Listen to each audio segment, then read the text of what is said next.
On today's show, week 8 in the SEC, not a huge slate, but we'll give you some things to watch for in this week's matchups. Lyn Scarbrough of Lindy Sports is going to stop by to talk all things SEC with us, and we will go around the conference with tidbits, including an update on the Georgia quarterback situation, some other key injuries from a few other schools like Missouri. Locked On SEC starts now.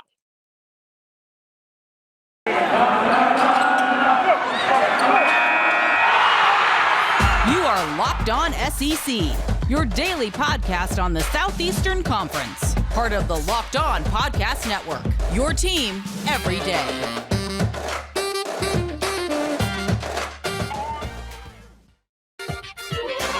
And welcome into Locked On SEC. Great to have you guys along. Today's episode is brought to you by McDonald's. Proudly serving communities since 1965, McDonald's has always been more than just a place to get tasty, affordable food. It is an unofficial community center. A big thank you to our friends at McDonald's for always being there. I'm loving it. I am Chris Gordy, and thanks for making Locked On SEC your first listen every day. Remember, Locked On SEC is free and available on all platforms, including YouTube and at LockedOnSEC.com. Let's jump into it. Plenty to discuss. Let's go around the conference. Boots out to the right. Takes the handoff. Around the conference. And we start over in Athens as Georgia fans, just like everybody else, we're starting to wonder who is going to be the quarterback for Georgia next week, the week after. Is JT Daniels coming back? Is he ever coming back? According to ESPN, Kirby Smart says he plans to play both quarterbacks. According to Chris Lowe, he says that Kirby Smart said JT practiced Wednesday, did just about everything. Said he thought Wednesday was the first time since Vanderbilt, and he could have said, man, he looks like he could play. He said, no, he's very rusty, and later this week we'll be able to get some more practices in, and he'll go through back-to-back throwing. Smart also says who plays will depend on the opponent that they face. He said, I'm not sure we know who the better one is based on which game plan we have. There are teams we play that we have to be able to use the quarterback in the run game. Well, that's Stetson. There are teams we play that you have to get the ball out quick and be really accurate. That's JT.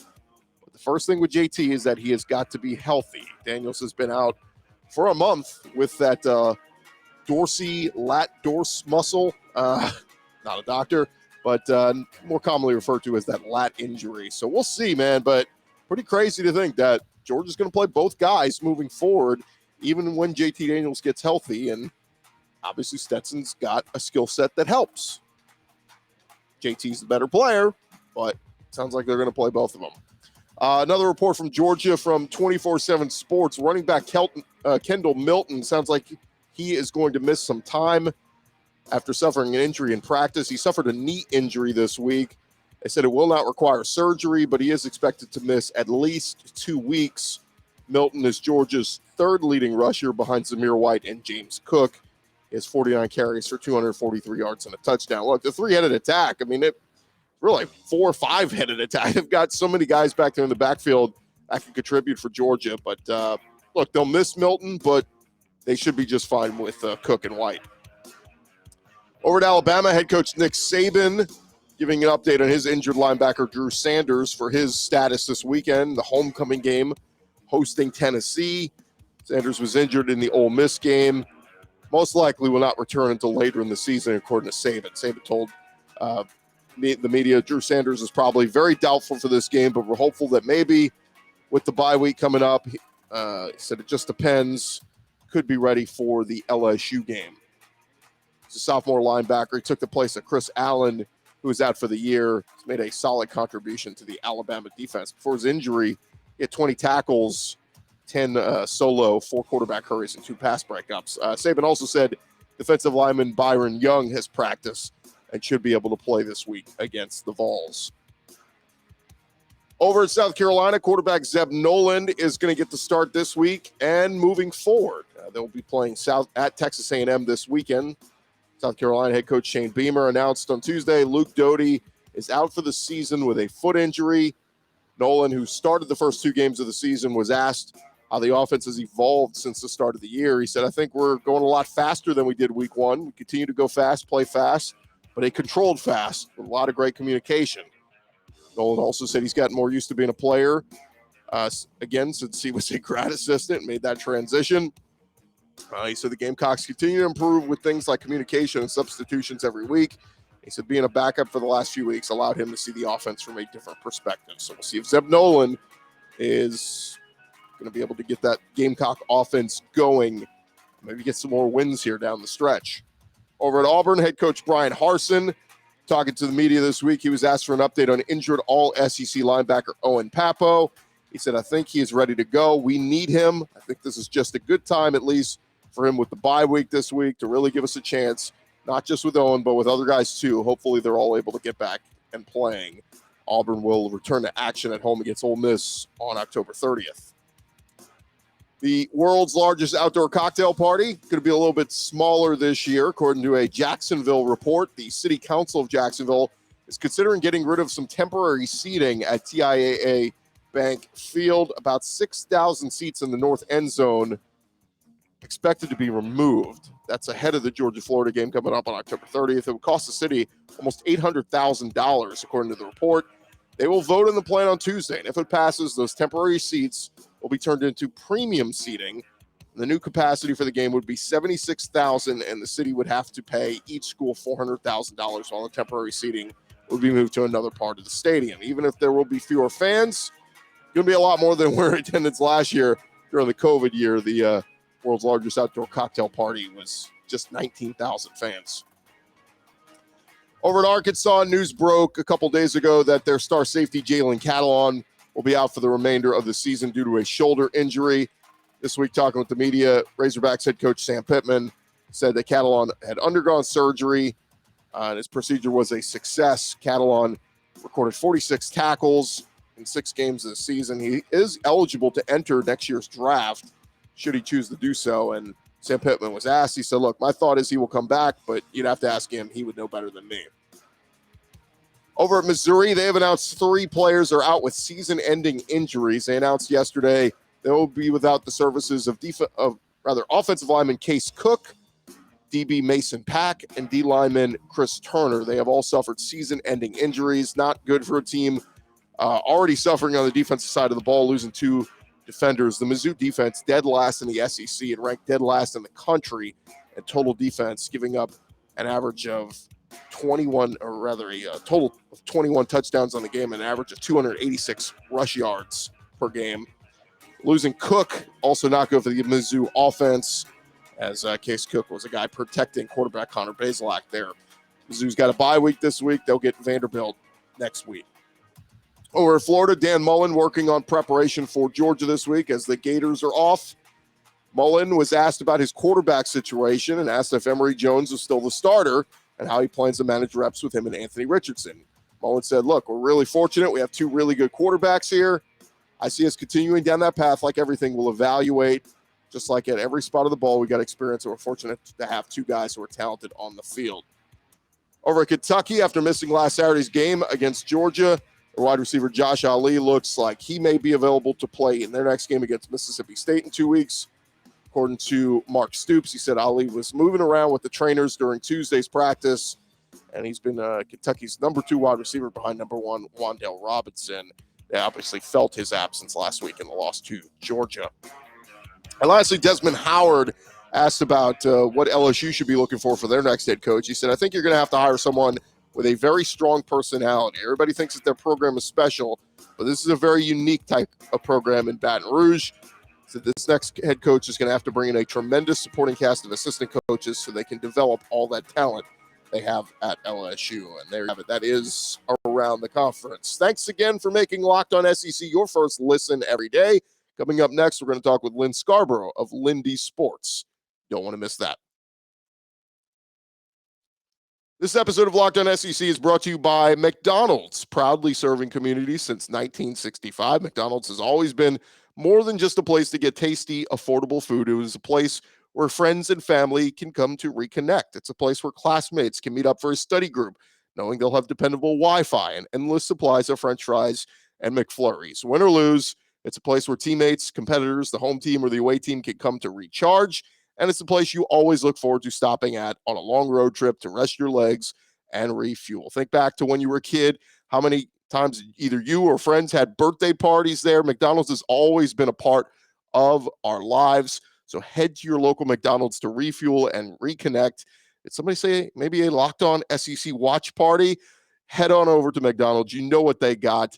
Always fun after practices, games, whatever it is. McDonald's has it for you. And don't forget, ba-da-ba-ba-ba, I'm loving it.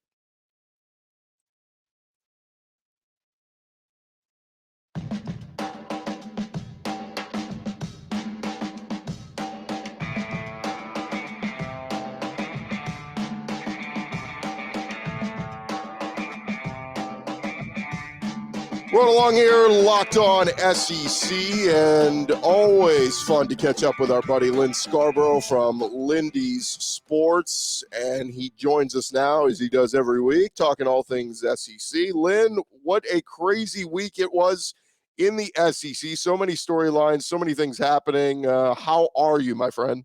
Yeah, hey guys. Yeah, doing great. This was a week for the SEC that had too many big stories. You know, I was not going to what I wrote in the column was not what I was going to write mid-afternoon on Saturday.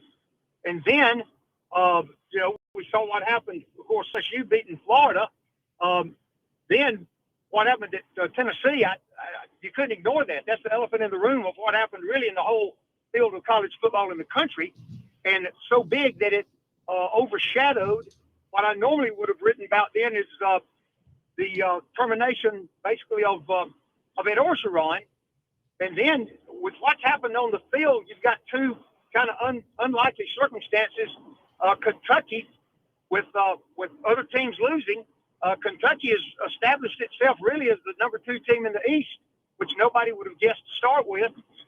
And the two teams in the West that have their own destiny are Alabama and Auburn.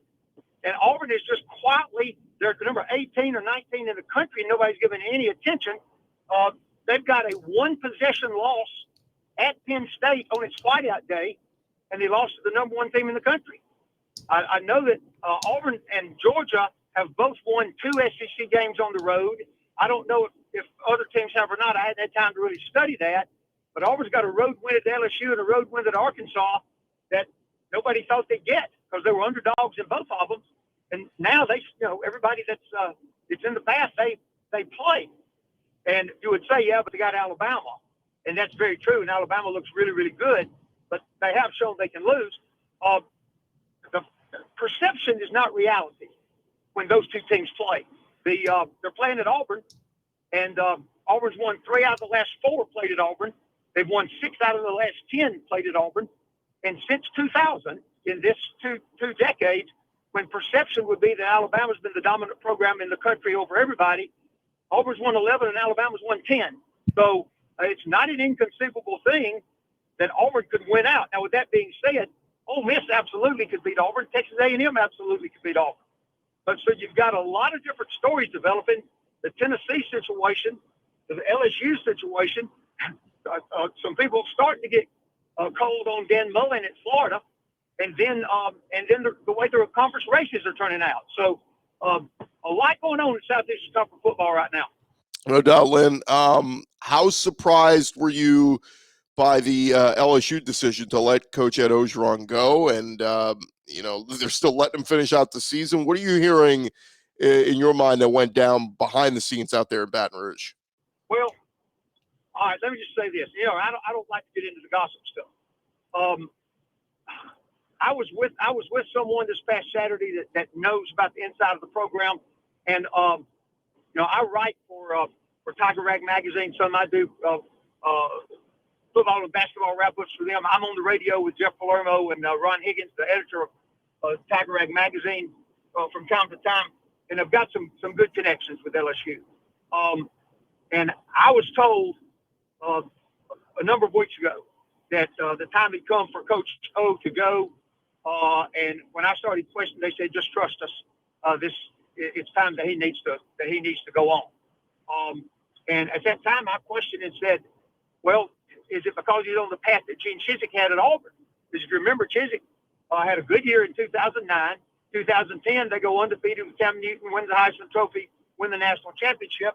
They have a decent year in 2011, but 2012, 2 years after the championship, they fall apart. They win 3 or 4 ball games, and he gets fired. And it was said to me, the path is similar, but the reasons won't be the same. Some of the reasons why Coach O would probably be released, Gene Chizik did not. That was not a situation with Gene Chizik. So there were some things, apparently some that you've read in the media that might have some truth to them. Also the trend, I think, since they went undefeated and won the championship, they're like 9-8 or something. I mean, I don't have it in front of me, but they're barely winning half their games.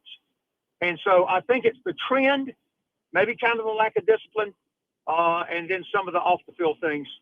And LSU right now, ND, is not in a good position overall. Its football program is under NCAA scrutiny. Its basketball program is under NCAA scrutiny. A lot of folks are wondering why their basketball coach still has his job and they're not on probation. And then you've got what's happening on the field in football. So these aren't the best of times in Baton Rouge right now, and they're obviously not in Knoxville, and they're moving in that direction in Gainesville. Lyn, halfway through the season, and it doesn't feel like anyone has really grabbed the bull by the horns when it comes to the Heisman race. Kind of looks like Matt Corral and Bryce Young are up there, but what do you make of where we currently are with the Heisman race? Well, I don't get a vote. And in fact, nobody on Lindy's staff gets a vote, and that's a topic for another discussion. Why I get a vote in the Doak Walker, I get a vote in the Blitnikoff, I get a vote in National Coach of the Year. But nobody on our staff's ever had a Heisman vote. With that being said, I'd vote for Matt Corral. I think he's the best. I think he's the best offensive player in the country. He does remind me of Johnny Manziel. He reminds me of Nick Marshall that played for Auburn a few years ago. And you could say, well, how about a couple other guys? But he doesn't have the surrounding cast. Let's say Bryce Young for Alabama. Matt Corral doesn't have the surrounding cast that Alabama's got. There are a couple other guys that are having really good years, but they don't have the cast that Ole Miss got. And I know we got some Ole Miss fans part of the audience. I'm not trying to dish them. They're having a good year, and they very well could win some more big ball games. But with that being said, they don't have the lineup of 4-star and 5-star players that Alabama, LSU, and Georgia and Auburn that they get every year in their recruiting. So for what Matt Corral has done, he had 430 or something like that, 430 yards by himself last week. He threw for 250 and 2 touchdowns. He ran for 197 and 2 touchdowns. And this is in a back-and-forth game in that hostile environment at Knoxville. And he basically single-handedly beat Tennessee himself. And it's that way all the time. So I would give it to Matt Corral. And but you're not voting yet. I mean, so toward the end of the year, let's see what happens. You could have somebody just really step forward and put themselves out ahead of everybody else. But right now, my vote would go for Corral from Ole Miss. Last thing, Lyn, what are your thoughts on how this season is going to play out at the end as far as the college football playoff goes? Will we get multiple SEC teams into the playoff, just in your mind, and how this thing is shaping up? Well, I can tell you that I won't make SEC people happy, but if a SEC team with a loss gets into that playoff over an undefeated conference champion from another league, I'm a pro SEC guy, and most everything that I do is pro SEC, but I'm going to come out and say what needs to be said. It's high time, and it's the reason they need the 8 or 12 columns to playoff. But hey, I deal with some Oklahoma State people. I've covered a game at Kansas State. Both of those guys still remember when they had the same record as Alabama and felt like their resume was stronger, but Alabama was jumped to go ahead of them in the championship. I talk to people, and of course, y'all talk to folks everywhere too, but we're nationwide. We talk to people around the country, and they didn't care for the fact that you've had a couple of times 2 SEC teams are playing for the national championship in the final game, and champions from the other conferences didn't even get a mention. And it's if there are teams with one loss only, then Give it to an SEC team that's just got one loss. And there aren't many of them left. You got Oklahoma and Oklahoma State in the Big 12. You've got Michigan State in the Big 10. You got Cincinnati that I still put right up there with the rest of them. If you're going to have the system, you need to play with the system. You don't need to let politics and popularity dictate something. If you do, then don't have the rules. Eliminate the rules if you're not going to go by them. If you've got 5 Power 5 teams, all of whom think they should be treated equally, and they should be, and you don't have but 4 chairs, then it's college football musical chairs. We've talked about this on the air before, and I've written columns about it. And it's time that it be done fairly. And if Alabama were to run the rest of the table, which means they beat Auburn, which they usually don't do in Auburn, and then they beat Georgia, which I'm not sure I see anybody doing. Then if Alabama and Georgia both have one loss, Alabama's beating Georgia head-to-head, and you don't have 4 other undefeated teams, which it looks to me like you would not. Because Oklahoma and Oklahoma State got to play each other. Michigan State got to play each other.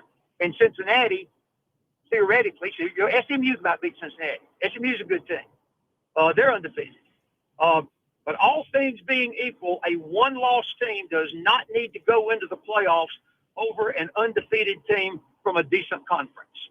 And I may be the only guy in the country that feels that way, but I think it's time that the college football playoffs be done fairly, and that teams get an equal chance according to what they thought the rules were when they made up the rules in the first place. Lyn, great stuff as always, man. We'll do it again next week. All right, guys. Talk to y'all soon. All right, there he is, Lyn Scarbrough of Lindy Sports. Always good to talk all things SEC football with him. When we return, we will get into some of the picks for this weekend, week 8 of the SEC. Not the greatest slates, but we'll give you our picks. And thank you guys for making SEC, Locked On SEC, your first listen every day. Need to remind you guys about our friends over at BetOnline. They are back and better than ever. A new website, new interface, just in time for the start of basketball season. We just had the NBA start. We're about to have college basketball start. They got more props, odds, and lines than ever before. BetOnline remains your number one spot for all things college football, college basketball, NBA, NFL, whatever it is. Head on over to their website. You can do so on your mobile device. You can sign up today, get a 50% welcome bonus on your first deposit. Just use the promo code LOCKEDON. That's LOCKEDON. You receive that bonus from basketball, football, baseball, even boxing and UFC, right down to your favorite Vegas casino games. They have got it for you at betonline.ag. Don't wait to take advantage of all the amazing offers available for this season. BetOnline is the fastest and easiest way to bet on all your favorite sports. BetOnline, it is where the game starts. Always good to tell you about our buddies over at Built Bar. Still the best tasting protein bar ever. If you have not tried a Built Bar by now, you are missing out. They say it's a protein bar, but it does not taste like one. You got to try one of the amazing bars yourself to believe it. Most protein bars, you ever got one from your local, whatever shop that you go to after you work out? They're very chalky. They're very waxy. A lot of them just plain hard to choke down or chew. They're gross. Built Bar is soft. It is covered in 100% real chocolate. And when you bite into it, you know you're eating something very different. It is more of an experience, one that you will enjoy. In fact, you'd swear you're just eating a candy bar. Many of them taste just like a candy bar. Built Bars are low in carb, low calorie, low fat, low sugar, and high in protein. All the healthy benefits on top of just being purely delicious. So many flavors. Another great thing about Built Bar, there are so many mouth-watering flavors, from the coconut, the raspberry, and the mint brownie. My favorite, coconut almond, all of them. Go check them out. This month, Built Bar is coming out with new limited time flavors every 3 to 4 days. So just go check their website, BuiltBar.com. You don't want to miss out. Go to BuiltBar.com. Use our promo code LOCKED15. That's LOCKED15. Get 15% off your first order. Use promo code LOCKED15 for 15% off over at BuiltBar.com.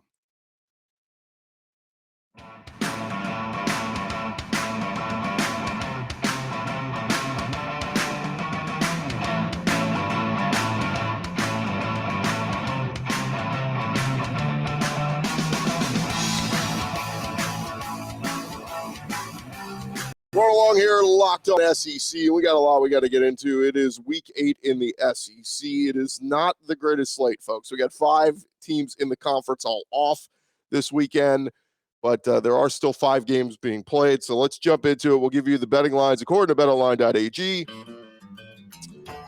And we start off with Georgia, Florida, Missouri, Auburn, Kentucky, all off this weekend. So we start Arkansas. Pine Bluff is at Arkansas. There is no betting line on this one. All I'll really say is Arkansas really needs to snap this 3-game losing streak they're on. They started the season 4-0. They're now 4-3. Get back in the win column, get 1 game closer to being bowl eligible. It's a brutal schedule, but Arkansas should handle their business against Arkansas Pine Bluff. All right, let's jump into some of the SEC games. A lot of these are big point spreads. We'll start with the biggest, or some of the bigger ones. Mississippi State is at Vandy. Vandy is a 20.5-point home underdog. We know Will Rogers was banged up earlier this week, having a shoulder issue. Sounds like he should be okay. Look, Mike Leach and the air raid offense, I think they're really good. The Vandy defense, some people have been talking about this week, Mike Leach included. I just think Mississippi State's going to run away with this one. I see them winning something like 45-10, something like that. I think Mississippi State covers the 20.5. Later on, you got South Carolina is at Texas A&M. The Aggies have looked so much better the last couple of weeks. Zach Calzada looks good. The run game is working. And now it's the Zeb Nolan show at South Carolina. Luke Doty done for the season. A&M is a 19.5-point home favorite. I think they covered. I think the Aggies are rolling that right now the way they run the ball. I think they're going to run it all over South Carolina. I think maybe close at the half.